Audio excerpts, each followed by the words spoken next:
Hello friends, আসসালামু আলাইকুম। It's me Rubel Hossain. আমি আপনাদের মাঝে নতুন একটি ভিডিও নিয়ে হাজির হচ্ছি। আজকে আমি আছি আলমগীর টিলার পার হয়ে শিবছড়ি রোডে। আপনারা দেখেন কি অসাধারণ ভাঙাচোরা রাস্তা, ইটের সোলিং করা এবং কি আঁকা বাঁকা চতুর্পাশে পাহাড়। দেখাও পাহাড়ের দৃশ্য, কি মনোরম পরিবেশ, ঠান্ডা শীতল হাওয়া, এখানে পানির ছলো ছলো আওয়াজ, মন জুড়িয়ে যায়, প্রাণ ভরে যায়। আপনাদের সবার দাওয়াত রইল, আপনারা যেখানে থাকেন, যে প্রান্তে থাকে, অবশ্যই এখানে আসবেন, এই ভিউটা দেখবেন। এবং আমরা সামনে ঝর্ণা আছে শিবছড়িতে, সেখানে যাচ্ছি। সে পর্যন্ত আপনারা আমার পাশে থাকুন। আসসালামু আলাইকুম। ক্লান্ত, প্রচুর ক্লান্ত, প্রচুর ক্লান্ত, প্রচুর। ওই যে সোহেন বাবু উঠছে কচি কচি, প্রচুর ক্লান্ত। আমরা যাচ্ছি মহাযুদ্ধে। মহাযুদ্ধ কেন? মহাযুদ্ধ কি অবস্থা, ভালো নেই? আয় মুরগি, কাম কাম বড় ভাই, আজকে ইয়ার বানাই দিন। মন খারাপ করছে, কোনো কথা হবে না, তোর শুধু হার্ট দিবি। এই দুষ্টুরা কি রে ভাই, এতক্ষণ কি করলাম আমি? এতক্ষণ এই সন্ধ্যা এতক্ষণ ভিডিও করতেছে আমার একটা আপনার মনের মধ্যে খারাপ উদ্দেশ্য ছিল, তাই ভিডিও হয়। সাধারণ খাইয়া অলরেডি আমরা আমাদের কাঙ্ক্ষিত বিশিষ্ট ব্লগ ঝর্ণার খুব নিকটে চলে এসেছি। আমাদের আর মাত্র ওটার কি অবস্থা? ঝর্ণাতে গিয়ে স্নান করতে পারবো।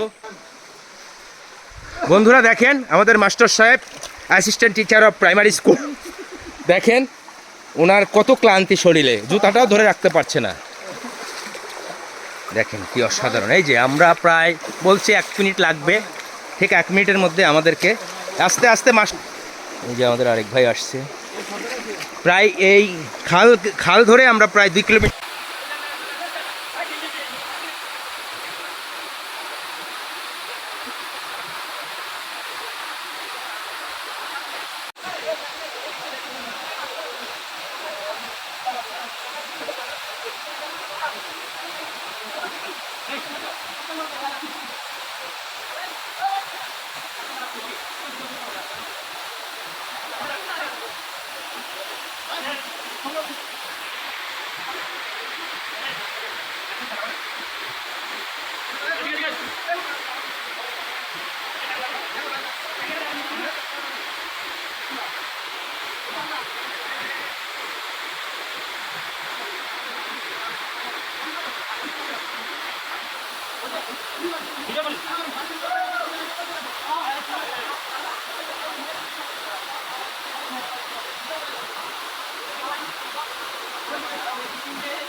অনেক দিন হয়